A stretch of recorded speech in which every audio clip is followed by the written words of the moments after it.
우리가 이렇게 탄소 중립이 가는 과정에서 이런 대전환기를 맞았는데 우리가 이제 정의로운 전환 이런 얘기를 많이 하잖아요. 네. 근데 제가 이제 여쭈고 싶은 거는 정의로운 전환이라고 이야기를 할 때는 상당히 뭐가 정의감이 넘쳐야 되고 이게 바로 잡혀야 되고 이런 느낌이 온단 말이에요. 그래서 저걸 왜 정의로운 전환으로 번역을 했을까? 딱 맞는 전환 뭐 이 정도 했었으면 일반인들이 받아들일 때도 쉽지 않았을까 이제 그런 한편으로 이제 생각을 해본데요. 아무튼 뭐 이 정의로운 전환이 중요한데 이 정의로운 전환이라는 것이 어떤 의미를 가지고 있고 어떤 과정을 또 해 나가야 되는 것인지 그것만 좀 말씀해 주세요. 사실 정의로운 전환은 파리 협정 서문에 나와 있습니다. 파리 협정문에 이미 저스트 트랜지션이라고 해서 그것이 굉장히 중요하고 우리가 기후위기 대응에 있어서 굉장히 중요하게 고려돼야 되는 것이다라고 되어 있어요. 저같이 에너지 정책을 전공한 사람의 입장에서 보면요, 인간의 역사는 에너지 이용의 역사였다. 저는 이렇게 보기도 하거든요. 왜냐하면 인류의 역사를 쭉 봤을 때 우리가 사용해온 에너지의 종류가 달라졌고요. 사용하는 에너지의 양이 엄청나게 늘어났습니다. 문제는 뭐냐면 이 에너지를 사용하는 그 에너지 원에 따라서 거기에 종사하는 사람들의 직업이 달라진 거예요. 예전에 우리는 지금 보면은 연탄 장수들이 안 계시잖아요. 많이 안 계시죠. 우리 어릴 때는 사실 겨울에 엄마가 하는 일이 뭐였냐면 엄마뿐이 아니라 저희 집 뭐 아버지도 같이 하셨지만 하여튼 김장과 연탄 들여놓기 그게 모든 가정이 하는 일이었거든요. 근데 지금은 우리가 연탄을 잘 쓰지 않고 옛날에는 또 부엌에서 프로판가스, 뭐 부탄가스 이런 거 써갖고 막 그거 통으로 나르고 했잖아요. 근데 지금 그분들은 안 계세요. 이런 그 자연스러운 어떤 변화의 과정을 거쳤는데 지금은 뭔가 자연스럽게 변화된다기보다도 2050년 탄소 중립을 달성하기 위해서는 화석연료 이용을 현저하게 줄여야 됩니다. 근데 그런 방향으로 가다 보니까 어떤 문제가 발생하느냐. 지금 우리 산업도 굉장히 많은 에너지를 소비하고 있고요. 특히 예를 들면 뭐 철강 산업이라든지 석유화학 산업, 시멘트 일종의 고전적인 의미에서 에너지 다소비 업종들이었죠. 그런 업종들이 앞으로 어떻게 될 거냐. 특히 이 전환 부문의 발전소 같은 경우에는 제일 문제가 되는 게 석탄 화력 발전이에요. 동일한 열량의 에너지를 얻을 때 가장 많은 이산화탄소를 배출하는 게 석탄이에요.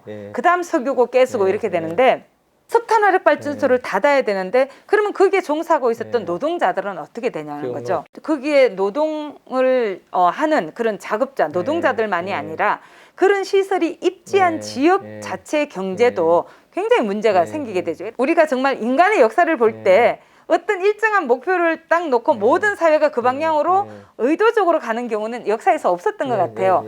이제까지의 역사는 그렇게 변해온 거죠. 근데 지금은 변화를 만들어 가야 되는데 그 과정에서 소위 말하는 회색 일자리, 거기에 종사하는 분들, 그분들은 사실 탈락될 수밖에 없는 거예요. 그런 산업 자체가 위축되거나 소멸되거나 그런 운명에 놓여 있는 거죠. 그리고 그런 산업들을 빨리 사실은 투자라든지 이런 걸 줄여나가는 게 좌초자산을 줄이는 길이기도 하거든요. 근데 하여튼 거기에 종사하는 그런 작업자, 노동자들과 그 지역 그리고 그분들의 그 가족들 이런 분들에 대해서 그냥 방치해서는 곤란하다는 거죠. 그래서 정의로운 전환은 이렇게 회색 일자리에 종사하는 분들 그리고 그런 산업이 입지한 지역 이런 분들에 대해서 사회적인 안전망을 제공해 줘야 된다는 거예요. 그래서 생계로 인한 그런 어떤 고통을 겪지 않도록 해줘야 되고 그렇기 때문에 그 노동자들에 대해서는 새로운 일자리를 만들어서 이렇게 일자리 전환이 이루어지도록 하는 게 중요하고 그러기 위해서는 재훈련, 재교육 이런 게 굉장히 중요하죠.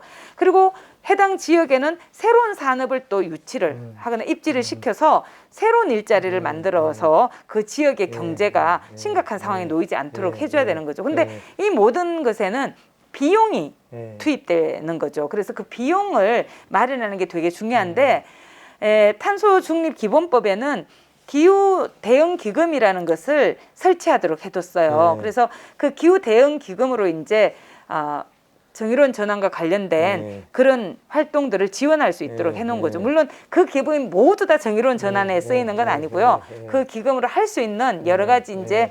그 대상 중에 하나가 네. 정의로운 전환인 거예요. 올 예산으로 보면 이게 탄소 중립 기후 기금이라는 게 한 2.4조 예, 예. 이런 부분인데 우리 정부가 1년에 일자리 창출하는 데 들어가는 예산이 한 38조 이런 부분이고 그래서 정의로운 전환을 가려면 정말 갈 길이 멀다 네. 나름대로 생각을 하고요.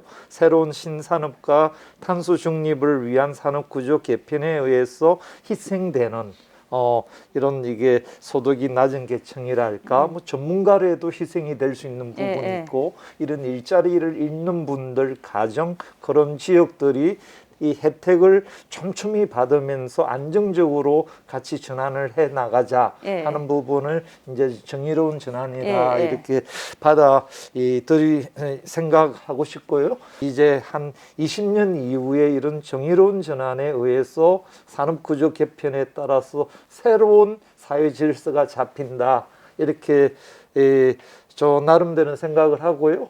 그래서 그런 기후 기금도 빨리 좀 많이 확보를 예, 예. 하셔가지고 잘 근데 이제 되어 나갔어. 정의로운 전환이라는 것이 정말로 이제 필요한데 아까 위원장님이 말씀을 하실 때 이제 가정이나 일반 지역에서의 어떤 에너지를 줄일 수 있는 방법들 예시를 드셨는데 제가 살고 있는 아파트가 이제 한 1,300세대가 되는데 이걸 재작년부터 이제 태양광을 이제 설치를 예. 했더니만은 한 달에 한 1,500만 원 정도 수입이 나와요. 예. 태양광을 이제 다시 재파는 예. 거죠. 이 예. 수익 가지고 이 수익이 있다 보니까 경비하시는 분들에 대한 이제 이 복리 후생도 예. 갖춰지고 여름에 에어컨도 설치를 예. 하게 되고 이제 이런 이 조그만 노력이 새로운 질서를 만들어가는 예. 거잖아요. 그래서 앞으로 이제 이게 정착되어 나간다면